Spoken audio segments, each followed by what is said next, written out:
नमस्कार किसान भाइयों, आज की वीडियो में हम आपको बताने वाले हैं गेहूं की फसल में जिंक सल्फेट 33% वाली जो आती है, इसका प्रयोग हमें कब करना चाहिए, कितनी मात्रा में करना चाहिए, इसमें क्या क्या होता है, कौन कौन सी खादों के साथ हम इसका इस्तेमाल कर सकते हैं, कौन सी खादों के साथ इसका इस्तेमाल नहीं करना चाहिए। संपूर्ण जानकारी आज की वीडियो में हम आप सभी को देने वाले हैं। चैनल पर नए हैं तो एसआरजे किसान चैनल को सब्सक्राइब करके बेल आइकन जरूर दबाएँ। वीडियो को लाइक करें, अपने अन्य किसान भाई के साथ वीडियो आप शेयर भी कर सकते हैं। चलिए वीडियो स्टार्ट करते हैं। जानते हैं गेहूं में हमें जो जिंक है, जिंक सल्फेट 33% वाला, इसका इस्तेमाल कब करना चाहिए। किसान साथियों, जिंक सल्फेट 33% वाले में आपका जिंक भी होता है, सल्फर भी पाया जाता है, इसीलिए हम इसको जिंक सल्फेट नाम से जानते हैं। जितना भी जिंक सल्फेट होता है सभी में लगभग सल्फर पाया ही जाता है। तो जो जिंक सल्फेट आता है 33% वाला, इसमें 33% जिंक पाया जाता है और इसमें 15% सल्फर पाया जाता है। इसको हम मोनोहाइड्रेट जिंक के नाम से भी जानते हैं, या फिर मोनो जिंक भी बहुत सारे किसान भाई बोलते हैं। फिलहाल पूरा नाम मोनोहाइड्रेट जिंक है और इसके इस्तेमाल से बहुत सारे फ़ायदे होते हैं। सबसे पहले हम जानते हैं हमें इसका इस्तेमाल करना कब चाहिए। किसान साथियों, गेहूं की फसल की अगर हम बात करें, लगभग सभी फसलों में जिंक की आवश्यकता तो पड़ती ही पड़ती है। और अगर आप गेहूं की फसल में इसका इस्तेमाल करना चाहते हैं तो सबसे अच्छा समय होता है कि जब आप गेहूँ में पहला टॉप ड्रेसिंग करते हैं, उसके साथ में आपको इसका इस्तेमाल करना चाहिए। ज़्यादातर किसान भाई क्या करते हैं, गेहूँ में पहले सिंचाई करने के बाद में यूरिया खाद डालते हैं, तो उसी के साथ में आपको इसका प्रयोग करना होता है। कभी भी आपको जिंक को अकेले नहीं देना है, यूरिया खाद के साथ मिला के ही आपको प्रयोग करना चाहिए। तो अगर हम जानें कब हमें प्रयोग करना है, तो पहले सिंचाई ज़्यादातर किसान भाई 21 से 25 दिन के आसपास कर देते हैं, या फिर 30 दिन के आसपास तो कर ही देते हैं।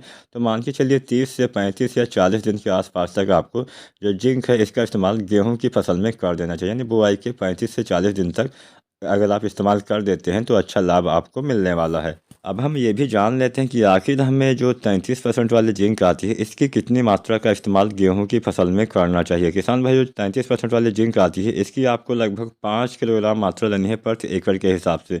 वैसे तो आप जिंक का प्रयोग गेहूँ की फसल में कभी भी कर सकते हैं, जब भी आपको जो कमी के लक्षण दिखाई देते हैं तब आप इस्तेमाल कर लीजिएगा।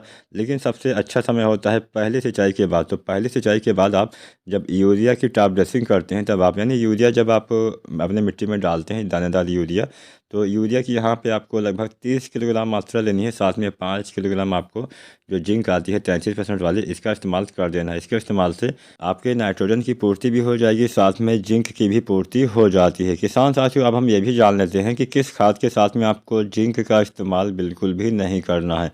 तो वो खाद है फास्फोरस। अब फास्फोरस में बहुत सारी खादें आ जाती हैं, जैसे आपका डीएपी हो गया, एनएनपी हो गया, सिंगल सुपर फास्फेट हो गया।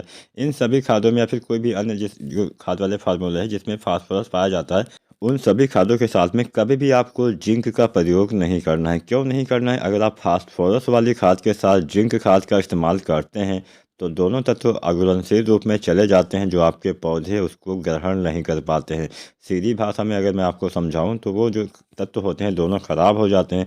समझ लीजिए पत्थर नुमा हो जाते हैं, जो पानी में नहीं घुल पाते हैं, जिससे आपके पौधे उसको ग्रहण ही नहीं कर पाते हैं। आपके पौधे के लिए वो बेकार हो जाते हैं। तो इसलिए कभी भी आपको जिंक खाद का इस्तेमाल फास्फोरस वाली खाद के साथ नहीं करना है। चाहे 21% वाली जिंक हो, चाहे आपकी 33% वाली जिंक हो, या फिर कोई भी जिंक हो, इसका इस्तेमाल फास्फोरस वाली खाद के साथ कभी भी नहीं करना चाहिए।